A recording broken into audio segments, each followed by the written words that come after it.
ओम नमः शिवाय। मैं पंडित गुलशन प्रसाद तिवारी आप सभी का अपने श्री शिव कृपा चैनल में स्वागत करता हूँ। आप सभी के लिए एक नई कथा के साथ हम अपने पुनः यूट्यूब चैनल में आ चुके हैं। वह कौन सी नई कथा है, कौन सा रोचकदार तथ्य है, इसके बारे में आज हम आप सभी को बताते हैं कि वह कौन सा कथा है। तो क्या हुआ, विश्वान के एक पुत्र हुए जिनका नाम था श्राद्ध देव।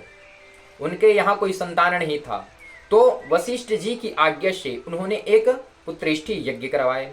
यज्ञ जैसे करवाए तो उनकी जो पत्नी थी जिनका नाम था श्रद्धा ने कहा, यज्ञ के होता से अर्थात कर्ता से कहा कि ऐ मुनिवर, आप जो है पुत्र की कामना से ना करके पुत्री की कामना से यह यज्ञ में आहुति डालिए। तो उसके होता ने मन ही मन संकल्प करके यज्ञ में कन्या के लिए आहुति डाली। तो उस यज्ञ से एक कन्या ने जन्म लिया। उस कन्या का नाम जो है इला रखा गया। अब जैसे ही यज्ञ से कन्या ने जन्म लिया तो श्राद्ध देव जो है उदास हो गए और उदास होकर के वशिष्ठ जी से कहने लगे, प्रभु, पुत्र प्राप्ति के कामना से हम संकल्प लिए थे, लेकिन विपरीत भाव से कन्या उत्पन्न हो गई, क्या कारण है? तब वशिष्ठ जी ने मन ही मन ध्यान लगाया और जैसे ध्यान लगाया तो उन्होंने पाया कि यज्ञ के होता के संकल्प के कारण पुत्र ना होकर के पुत्री हो गई। तब क्या किया जाए? तब जो है अपने तप के प्रभाव से वशिष्ठ जी जो है उस कन्या इला को अपने तप के प्रभाव से सभी के देखते देखते एक पुरुष में परिवर्तित कर दिए। पुरुष इला से एक पुरुष बना दिए। कौन? वशिष्ठ जी ने। जैसे स्त्री से पुरुष बना दिए तब क्या हुआ, वह सुंदर, उनका उस पुरुष का नाम रखा गया राजा सुदुम्न राजा। उस पुत्र का नाम रखा गया सुदुम्न। अब क्या हुआ, वह पुत्र जो है बढ़ने लगा। यौवन अवस्था जैसे प्राप्त कर लिया, युवा अवस्था जैसे प्राप्त कर लिया, तब जो है वह आखेट नाम खिलने के लिए, आखेट शिकार खिलने के लिए अपने दूतों के साथ, अपने सैनिकों के साथ घोड़े में चढ़ करके अरण्य को निकल गया। अब अरण्य को निकल गया तो जो अरण्य में जैसे ही पहुंचा तो एक समय उसी अरण्य में अर्थात हिमालय के तलहटी पर उस वन में पहुंचे। हिमालय में जैसे पहुंचे तो उसी समय एक बार देवादिदेव भगवान शंकर अपनी भार्या माता पार्वती के साथ विहार कर रहे थे। तो उसी समय भगवान शंकर के दर्शन के अभिलाषा से मुनि वहां पर पहुंच गए। जैसे मुनि वहां पहुंचे तो माता जो है उन्हें मुनि को देख करके लज्जित हो गई और मुनियों ने जैसे ही उन देवादिदेव एवं माता पार्वती को जैसे देखे तो उन्हें देख करके पुनः वैकुंठ लोक को चले गए। अब क्या हुआ, तो भगवान भोलेनाथ जो है अपनी पत्नी को प्रसन्न करने के लिए, भार्या को प्रसन्न करने के लिए भोलेनाथ ने उस वन को श्राप दे दिया कि इस वन में कोई भी आ जाए, कोई भी पुरुष यदि इस वन में प्रवेश करता है तो तत्काल वह स्त्री हो जाएगी, इस प्रकार से भगवान भोलेनाथ ने उस वन को श्राप दे दिया।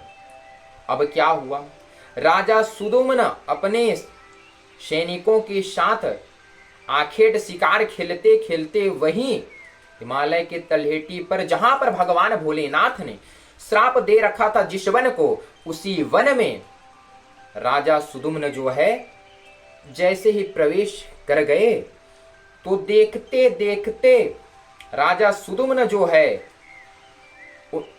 राजा जो है एक स्त्री में परिवर्तित हो गए, स्त्री बन गए। इतना ही नहीं, उनका घोड़ा भी घोड़ी बन गया और जितने सैनिक थे वह सभी जो है स्त्री बन गए। यह देख करके घबरा गए और उनका जो स्त्री में परिवर्तित हुआ तो उनका नाम पड़ गया तरुणी। राजा सुदुम्न का एक नाम और पड़ गया तरुणी। अब वह जंगल में विचरने लगी राजा सुदुम्न जो है स्त्री रूप में परिवर्तित होकर के वही अरण्य में, जंगल में भ्रमण करने लगी। अब क्या हुआ, वह तरुणी जो है भ्रमण करते करते कहां पहुंच गई? चंद्र के पुत्र के आश्रम में। पता है चंद्र का पुत्र कौन है? चंद्र का पुत्र जो है बुद्ध है। उन्हीं के आश्रम में वह तरुणी जो है पहुंच गई। जैसे ही तरुणी वहां पर पहुंची तो बुद्ध जो है तरुणी को देख करके और तरुणी जो है बुद्ध को देख करके एक दूसरे को देख करके मोहित हो गए। और जैसे मोहित हुए तो तरुणी जो है उनके आश्रम में निवास करने लगी। और उन दोनों तरुणी और बुद्ध के संयोग से एक पुत्र ने जन्म लिया जिसका नाम रखा गया पूर्वा। उसके पुत्र का नाम रखा गया पूर्वा।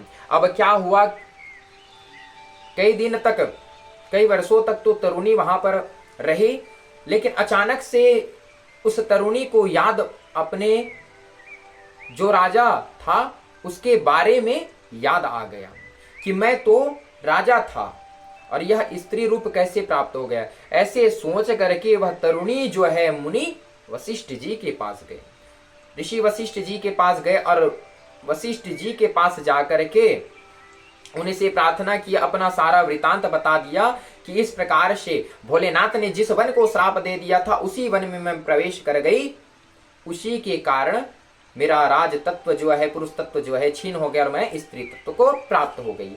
आप मुनिवर, आपसे यह निवेदन है, प्रार्थना है कि आप जो कैसे भी करके मुझे पुरुष तत्व की प्राप्ति करवाइए। इस प्रकार से वह तरुणी जो है वशिष्ठ मुनि से बोले। तो वशिष्ठ मुनि ने तरुणी को धीरज धराया और कहा कि ठीक है, मैं भगवान से प्रार्थना करता हूं।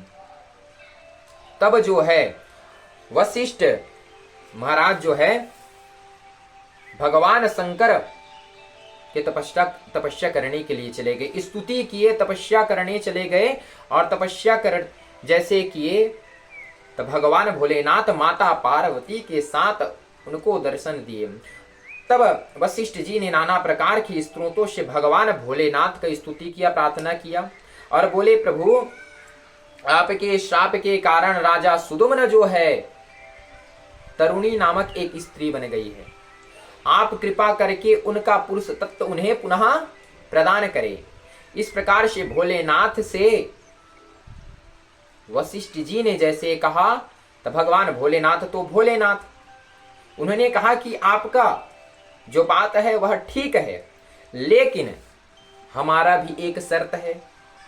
वशिष्ठ जी ने कहा, क्या शर्त है? तो आपको मैं वरदान देता हूं, वह जो राजा सुदुम्न है वह अपना पुरुष तत्व प्राप्त करेगा, लेकिन बात यह है, बोले अथ प्रसन्नो भवनानुवाच मुनि सत्तमाम मासम पुभावना भविता मासम नारी भविष्यति। ऐ मुनिराज, वह राजा सुदुम्न जो है तरुणी में जो परिवर्तित हो गया है, बदल गया है, स्त्री रूप में हो गया है, वह राजा सुदुम्न हम उनको वरदान देते हैं। क्या वरदान देते हैं? मासम पुभाम पुमानसा भविता मासम नारी भविष्यति। एक मास तक, अर्थात जो है एक मास तक वह पुरुष रूप में तथा एक मास तक स्त्री रूप में रहेगी। इस प्रकार से भोलेनाथ ने वशिष्ठ जी को कहा। वहीं पर भगवान भोलेनाथ के समक्ष माता पार्वती थी। तब वशिष्ठ जी ने माता पार्वती जगदम्बा से प्रार्थना किया कि माता आप कृपा करके ऐसा कोई विधि विधान बताएं जिसके करने से राजा सुदुम्न को पुनः पुरुष तत्व की पुनः प्राप्ति हो जाए। भगवान भोलेनाथ तो ऐसे बोल दिए हैं जिसका कोई सीमा नहीं है, एक महीने पुरुष तत्व, एक महीने स्त्री तत्व। तो आप कृपा करके हमें यह बताएं, जिसके ऐसा कोई व्रत विधान बताएं मां, जिसके करने से राजा सुदुम्न को पुनः अपना पुरुष तत्व की प्राप्ति हो जाए।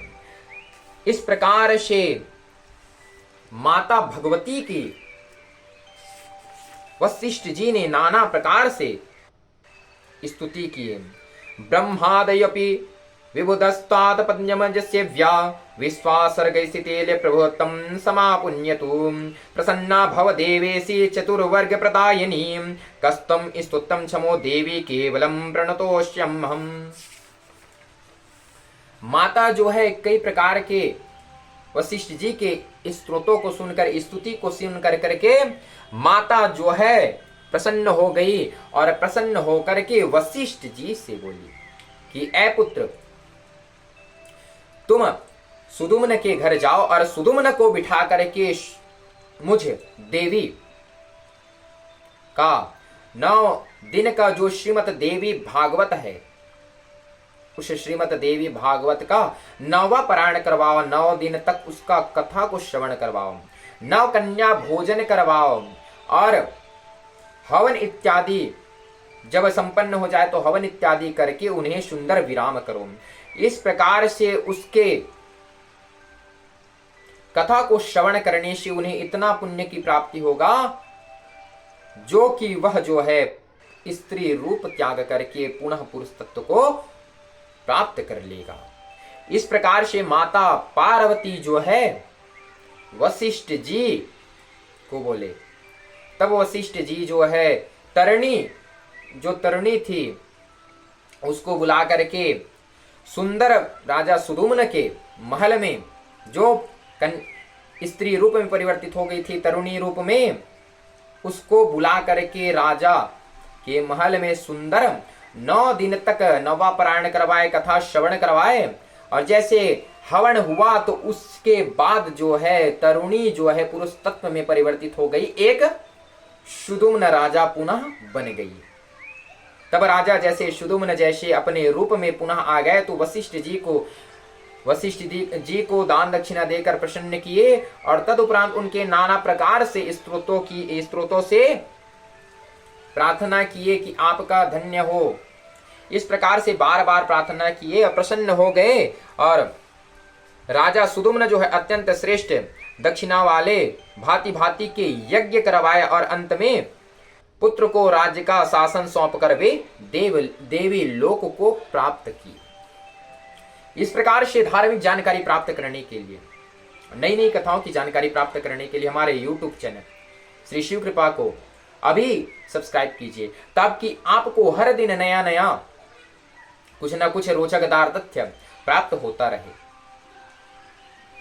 ओम नमः शिवाय। हर हर महादेव। धन्यवाद।